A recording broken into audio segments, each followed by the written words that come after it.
Good evening, everyone. If you would, in the chat, drop where you are from. And also, I'm going to have some questions on the screen here. But if you would just drop your name, where you're from, and then start to answer the questions that you see on the screen. What frustrates you the most about managing your personal finances?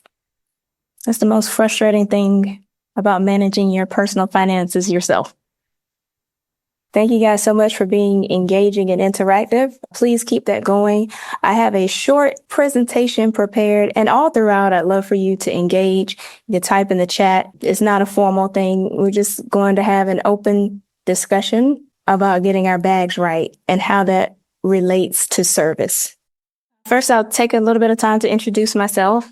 I have experience as a professional tax preparer and bookkeeper for nearly 15 years now.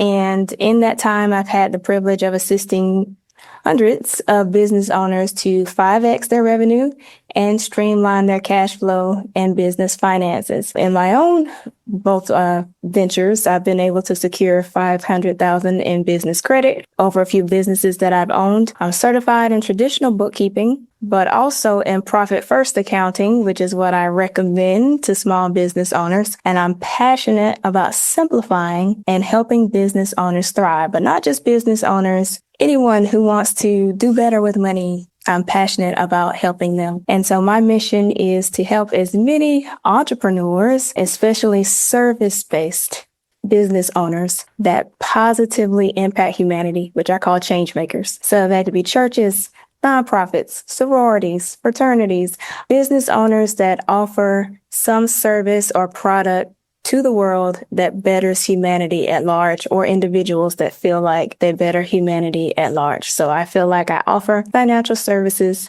for change makers. So that's me and what I do. So let's get started. When you think of a woman or a female animal in any species, what do you think of? Strong. A leader. Power. Protective. They do what's needed. Yes, all of these things are true. What else? Mindful. Multiple roles. Caretaker. Absolutely. They take care of business. And I think that was the one that most people think of. Priscilla, the caretaker, the mother, the nurturer, right? In every culture, every country, every species of animal, the female one is typically the one that is the nurturer, the one that provides service, the one that protects and makes sure things gets done. And a lot of times they neglect themselves in order to serve others, right? So that is kind of a generalization that is tied to women. You guys agree? Most people would think that women are tied to nurturing and taking care and serving others is a typical stereotype that we have, right? What's another stereotype about women? Maybe one that's not so positive. Not necessarily a negative, but people don't normally say this in an optimistic way. Any ideas? Let's see, bossy. Oh, weak and inferior. Oh my goodness. Over emotional. Unprofessional. Bad with money. Oh my goodness. What ladies have you guys been around? There's the one. Geraldine, that's the one I was looking for. They love to shop. Love to shop. Do you agree? Is that it might not be true for you, but do you think that is a common stereotype that women like to shop? Yes. So whether they're emotional, bossy, mean, all those things that we can get a negative word attached to us, a lot of us like to shop as well. So we have the caring, nurturing side. There's one, and these are just generalizations, right? It's not true for everybody. But we have the nurturer, and then we like to shop. Okay, so let's put these two things together. When you shop, you go to the mall or wherever you may shop now in 2025, you have something to carry your money, your phone, your keys, your lotion, right? What is it that you take with you when you go shopping? Purse, credit card, bag, extra money, ID, debit card, phone, right? You carry all these things in your purse, in your bag, right? Yes. Now, how many of you, when you can just type me in the chat if this is you, how many of you only have one purse? If that's you, put me. Not the crying emoji. Okay. How many of you have three? Just 3 bags only. Drop a 3 in the chat if you only have 3 bags. Okay, so all right, good. What about if you only have 7? Drop 7 in the chat. Ooh, okay, got to stand by this. Go up. If you have more than 10, okay, so nobody said just 1, right? So we all have more than 1 bag, whether it's 3 or 7, more than 10, we all have more than 1, and that's common, right? Universally, we have more than 1 purse, more than 1 bag.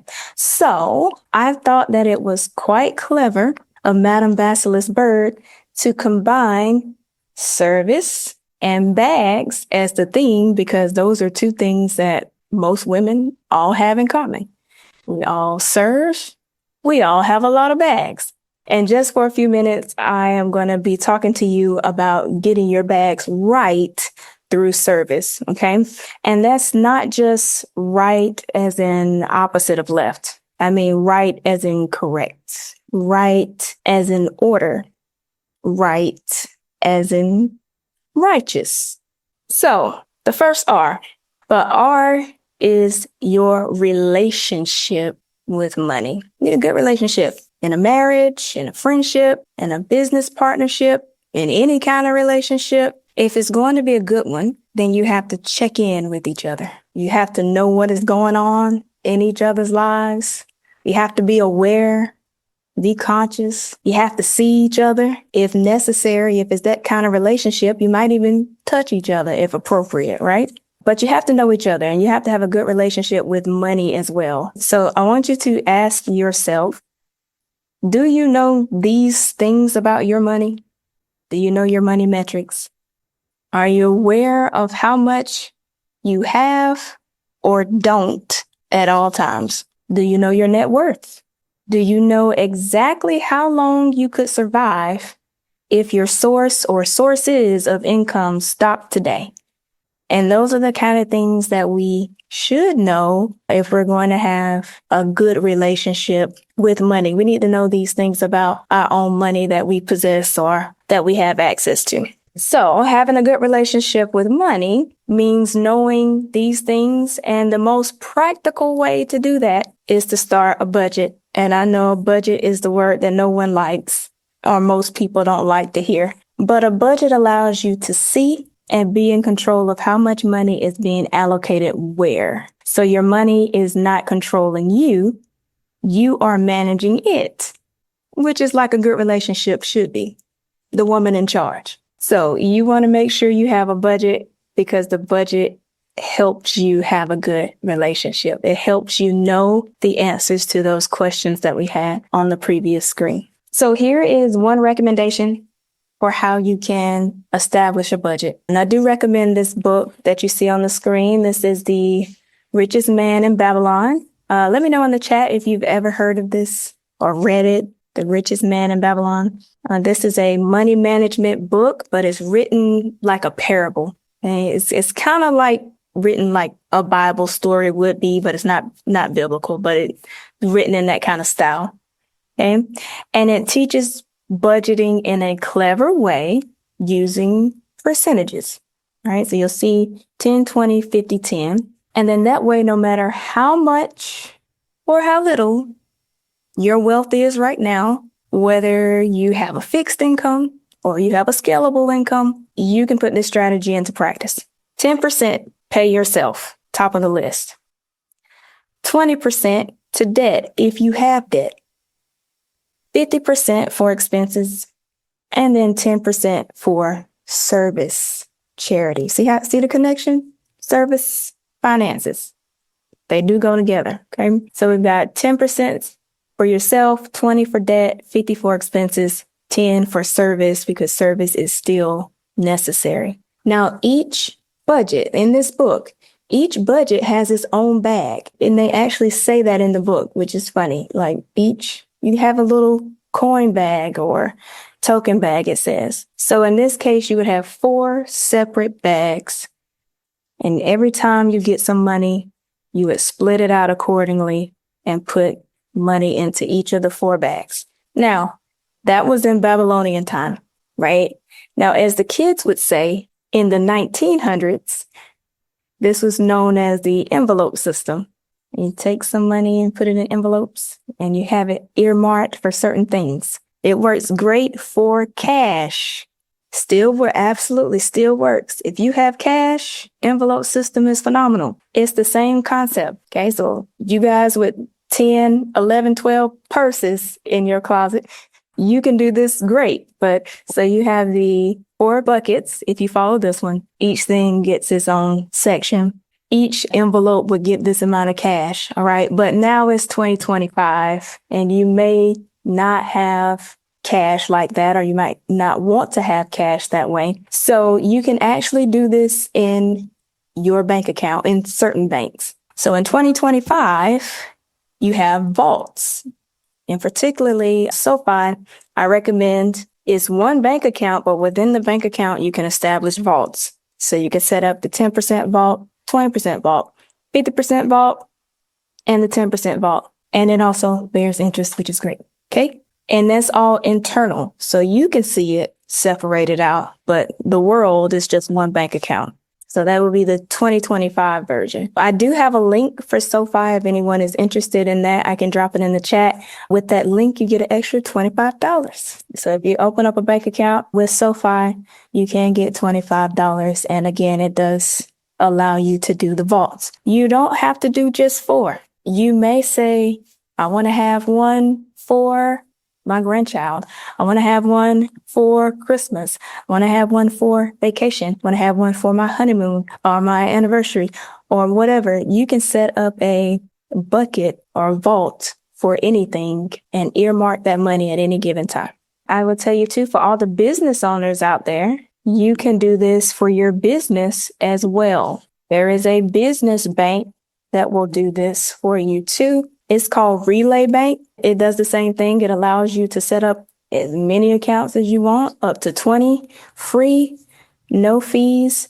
2 of them can bear interest. Okay, so out of the 20, you can have 18 that are just regular checking accounts, no interest, but no fees. And then you have 2 more that can get interest if you want, but they still don't have fees, which is great. So you can set that up for your business as well. So you could do taxes for a bucket, operating expenses for a bucket, profit for a bucket, your owner's pay for a bucket. If you had a loan, let's say you had an SBA loan, you might want to set up a bucket specifically for SBA. Back when we had PPP loans, it was recommended that you had an account specifically for PPP. So that would be the same type of thing. So for you business owners, I'm going to go ahead and drop that link in the chat too. That's Relay. And that one is an invitation. You have to be invited to it. All right. Any questions so far from anyone? Sarah Anderson, I have a question. I've sat in your workshops before and you explained the pay yourself concept. Could you take a few minutes just to talk about that specifically? Yes. Okay. So you see this is at the top, to pay yourself. This does not mean, in terms of a personal finance standpoint, this does not mean you take the money off the top to go shopping with, right? What this means from a personal finance standpoint is that you would be paying or saving for your future self, right? So think about future you. Would you leave future you hanging? I don't think so. If you think about how you care for your children and your grandchildren, let's think of it this way. Most people, whether they say it or not, especially women, we have a number that we know we will not go less than in our bank accounts or in our money. All right. So even if things get really, really tight in life, we say, I'm not going to go below this amount because no matter what, I'm going to make sure people can eat.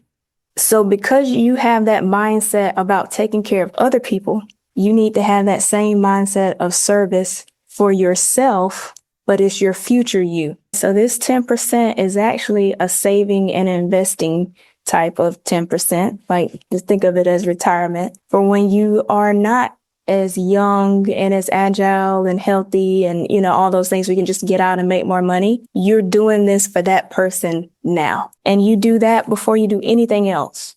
And I know that, money comes out of our paycheck before anything else, but you can still say, I'm going to put this aside for myself in service to yourself so that you can serve others, right? Because if you don't take care of you, this self-service is what's going to drive your outward service in the community. You're saving and helping your future self, your future you.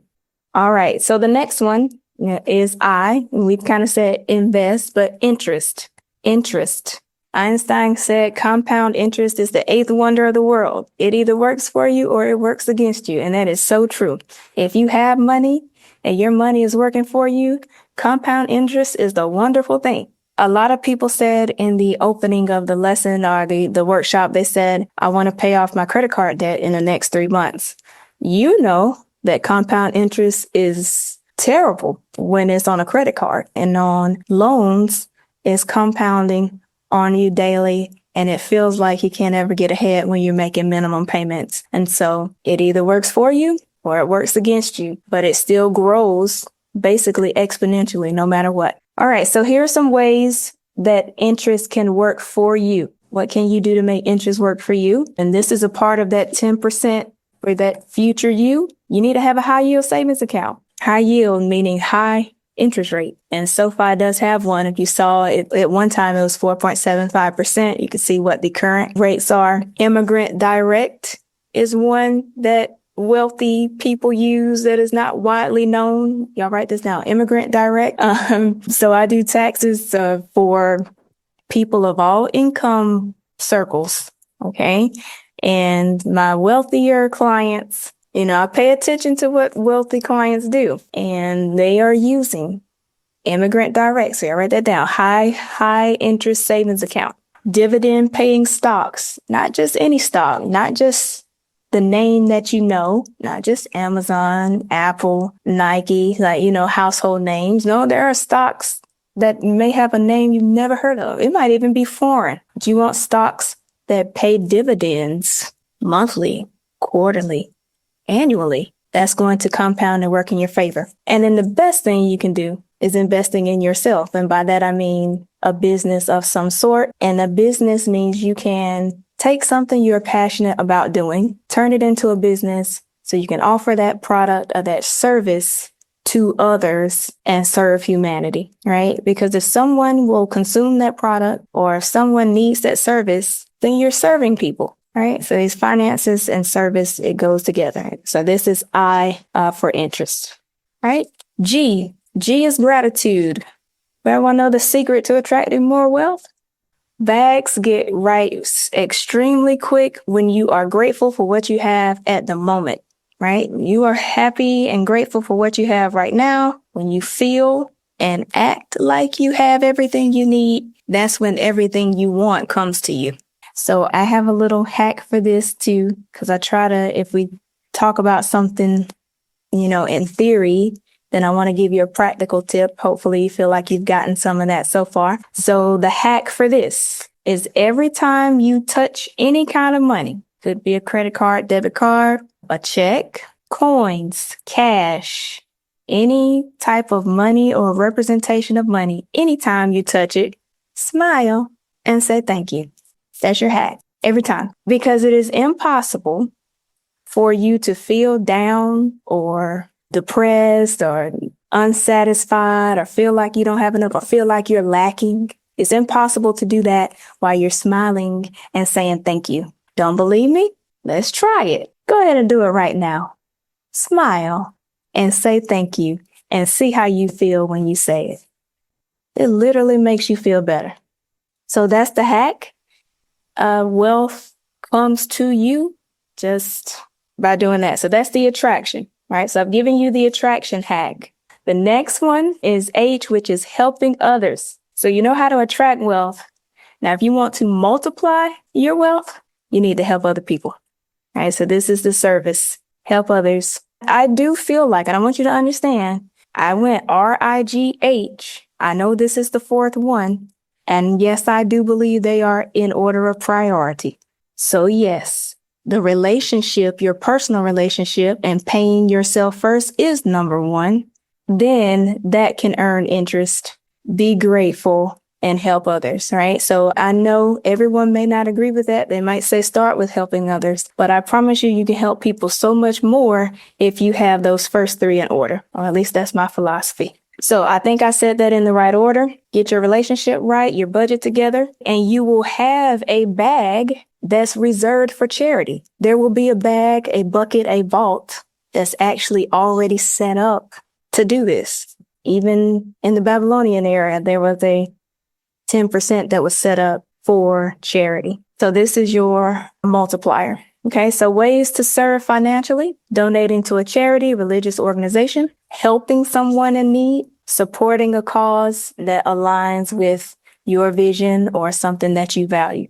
I promise you, you'll start to receive unexplainable increase if you do this. I'm not going to give out scripture and preach, but there is something that comes to mind when I said that just now, and you may know what it is, but just do this and see. Try it and see if you don't start to see unexplainable increase there.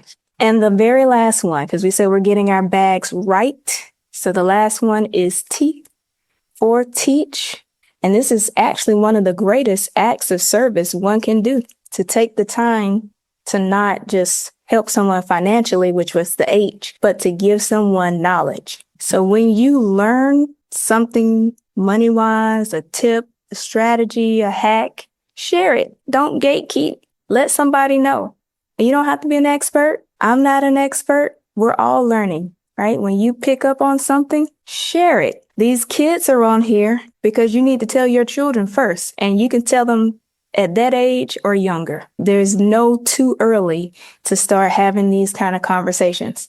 And it's better for them to have a legacy. I'm not going to say better because it's not one or the other, but it's just as good, I should say, for your children to have a legacy of knowing how to handle money and not just receive an inheritance, right? They need to understand like the philosophies and all the things that went into growing the wealth, not just you left some money for them. So you want to start by doing that, sharing with your children, your family, but don't just stop there.